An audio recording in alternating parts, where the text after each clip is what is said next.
काही लोकांना पकडतं गावाच्या गावं कुठून करायचे, कुठून तीन काम झाला आणि त्याला लागला व बडे बडे कार्यक्रम खतम केले. आणि त्यामुळे जर गोळी लागली तर गोळी लागल्यानंतर हॉस्पिटलला त्यांचा माणूस पोहोचतच आहे, पण तीर लागला तो हॉस्पिटलला पोहोचत नाही, अर्ध्या रस्त्यावर मेलाच पाहिजे. अशा पद्धतीची बाण मारण्याची जी सर्व शक्ती ही एकलव्याची आम्ही वारस आहोत आणि एकलव्याच्या विधेने आम्ही जर पुढे जायचं ठरवलं तर आमचा हात कुणीही धरू शकणार नाही, एवढी जबरदस्त ताकद होऊ शकते. आणि म्हणून आता या जमिनीच्या आम्हाला आरक्षण संपलेलं आहे. ज्या जमिनी आहेत, जंगल आहेत, टाटा बाटा सगळ्यांना विकायला सुरू आहे. आणि त्या जर विकल्या गेल्या तर बेसहारा जो आदिवासी समाज आहे याला भुके कंगाल होऊन गेल्या, फक्त दुसरा मार्ग राहिलेला नाही. आणि म्हणून समाजासाठी त्यांनी लढायला यायला पाहिजे. आमची आत्मसन्मानाची लढाई आम्हाला पुढे न्यायची आहे. ही आत्मसन्मानाची लढाई आमचे गुण आहेत, तेच गुण गात जातो आपल्याला पुढे जायचं आहे, तेच गुण गात जातो आपल्याला पुढे जायचं आहे. आणि म्हणून मी आता सांगतो की ही जीवन मरणाची लढाई ती या दिवसाला येणार नव्हतो, परंतु मला राहत नाही. बरेच वेळेला मला आता आजारी पण होतो, पण शेवटचं अधिवेशन म्हणून मी इथे आलेलो आहे. आणि शेवटच्या अधिवेशनामध्ये मला बरं वाटलं. चांगल्या भाईसारखा खालच्या तळातला माणूस या संमेलनाचा अध्यक्ष झाला.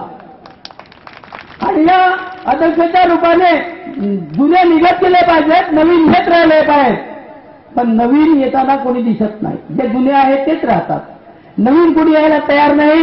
हे कठीण काम आहे आणि कठीण काम त्यावेळेच्या लोकांनी समाजासाठी लढले. म्हणजे मरण पत्कराच्या पण शत्रूला शरण जायचं नाही अशा पाण्याने लढले. तेलंगणचा उठाव, या तेलंगणच्या उठावामध्ये अनेक लोकांचे सावकारची नरड्याने चावून मारून म्हणजे सुरी होती तर न मारताना असे लोक माणसं मारली, पण जमिनी वाटून टाकल्या. आणि त्यावेळेला नेहरू सरकार मिलिटरी आली, सगळ्यांना अटक करता. लोक सांगत होते की तुम्ही घाई करता, किंवा कॉलेजची पोरं सांगत काय घाई करता, आम्ही मरायला तयार आहोत.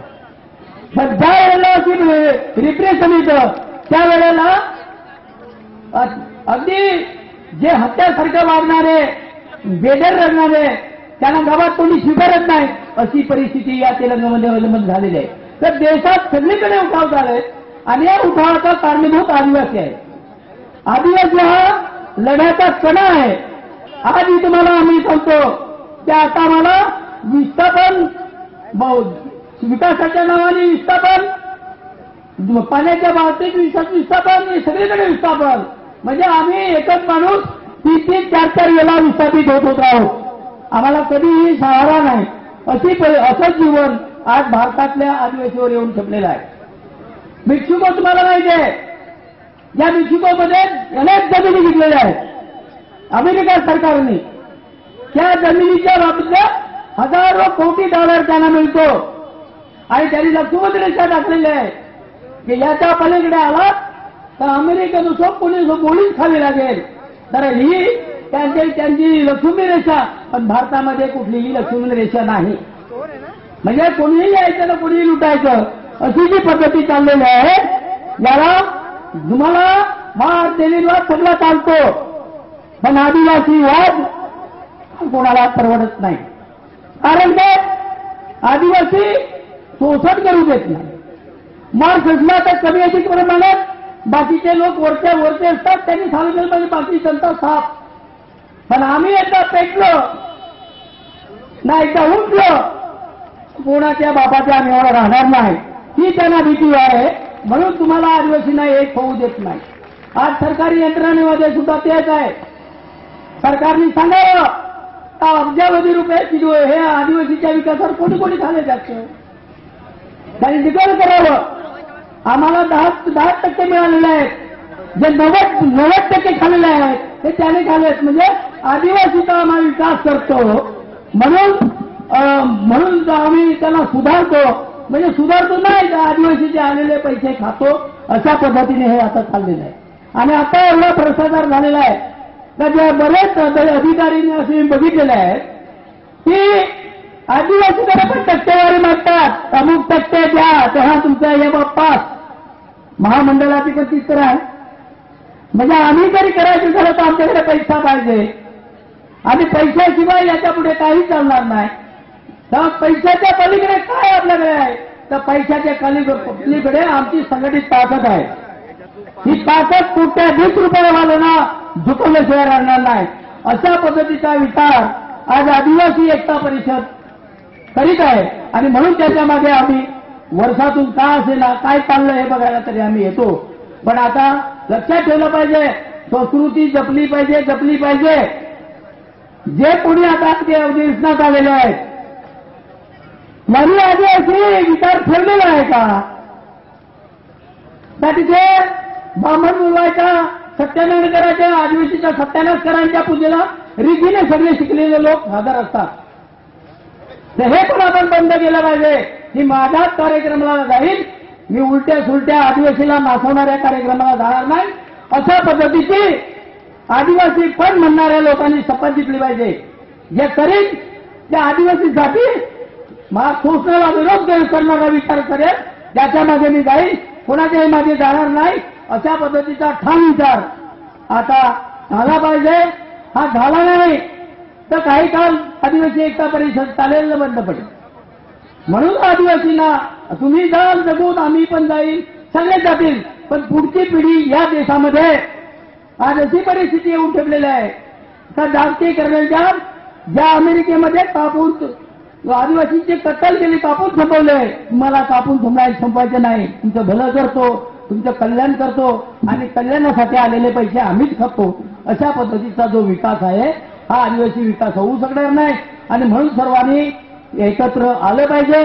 माझ्या मनामधले जे आहे की आज अशी अवस्था आहे की आदिवासींना थोडंफार आता संघटितपणाचा विचार आलेला आहे. पण तिकडे जाईल तर माझं काय तिकडे सावकाराची काय दलालीचं आहे. आता त्याची विशेष काय केलेलं आहे, जिल्ह्यात असो, देशात असो, कुठे असो, आदिवासीतले शिकलेले दलाल बनलेले आहे.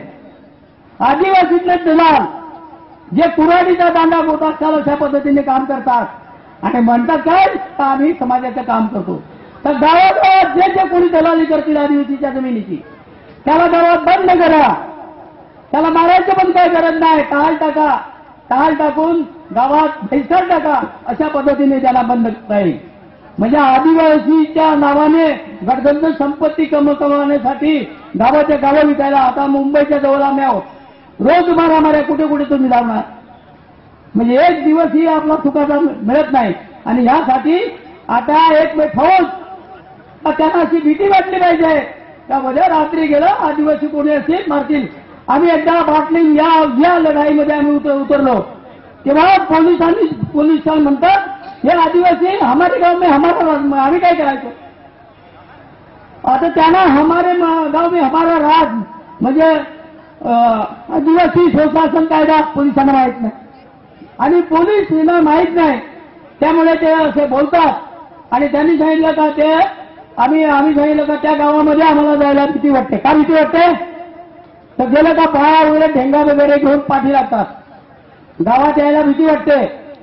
आणि त्या वेळेला मोठा कार्यक्रम असला तर आम्ही लोक बाया लावून चारी बाजून सगळे फौजदार हात बंद करायचं काम आम्ही करतो. आणि काय गावाला अधिकार, ग्रामसभेला अधिकार. आता ग्रामसभेला अधिकार दिला त्याप्रमाणे कुठे काय चाललंय, कोणीही त्याचा अभ्यास करत नाही. मला टक्के किती मिळलेले आहे बघितलं जातं. त्या टक्क्यावर चाललेल्या पंचायती त्या सुद्धा आपल्या आदिवासी एकता परिषदचा अजेंडा दिलेला द्यावा लागणार आहे आणि देशातल्या कानाकोपऱ्यामध्ये ग्रामसभेमध्ये तो पोचला गेला पाहिजे आणि त्याप्रमाणे कारभार चालला तर सगळे उधार होतील. आणि म्हणून आता एकच लक्ष केलं गेलं पाहिजे तर सर्वांनी एकत्र आलं पाहिजे.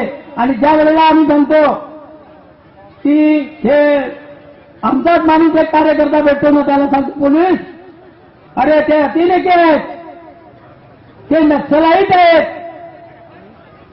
पण या महाराष्ट्राच्या संपादकाने सांगितलं डीएसपी साहेब तुमचं अज्ञान आहे, ते नक्षलाईट नाही, ते हक्कासाठी झगडणारे लोक आहेत. म्हणजे आजपर्यंत आपल्या बाजूने कोणीतरी बोलतात, याच्या पुढे कोणी बोलणारही नाही. आणि त्याच वेळेला आता आम्ही तिकडे गेलो, त्या पोलिसांतात अरे रात्री बेरात्री तिकडे जाऊ नको, मला गाडी दांडूला जायची आहे. एक आमचा कार्यकर्ता सांगतो दांडूच्या गाड्या सगळ्या गेल्या, दारू पिऊन तो बोलतो. एक म्हणतो मला वाणगावला होतं, वाणगावला पण गाडी नाही मिळत, मग हायवेला जाऊन किल्लारला जाता येईल का? तर तो पारोटीचा पोलीस सांगतो वेड्या, अरे आम्हाला पण तिकडे जायला भीती वाटते. आदिवासी कायदा कालबाह्य झालेला आहे. आदिवासी कायदा जर सरकारच्या छातीवर लादायचा असेल, आपल्या पद्धतीने राबवायचा असेल तर सर्वांना एकत्र आल्याशिवाय दुसरा मार्ग राहिलेला नाही. जे 63चा भंग करून सगळ्या भारतातल्या जमिनी घ्यायला लागल्यात, 65च्या याच्याप्रमाणे सरकारने ताब्यात घ्यायला पाहिजे आणि 84C हा कायदा लावून त्या पद्धतीने विल्हेवाट लावून त्या भूमिहीनांना वाटता येतील. बऱ्याच शेकडो लाखो एकर अशा जमिनी आहेत, त्या मिळाव्यात यासाठी कटिबद्ध होऊन सर्व आदिवासी समाज पेटून उठेल अशी अपेक्षा करतो आणि खांद्याला खांदा लावून सगळे लोक लढायला तयार होतील एवढीच इच्छा करून माझे 2 शब्द संपवतो. आपकी जय. हम सब आमच्या गावात हमारे गांव में हम सब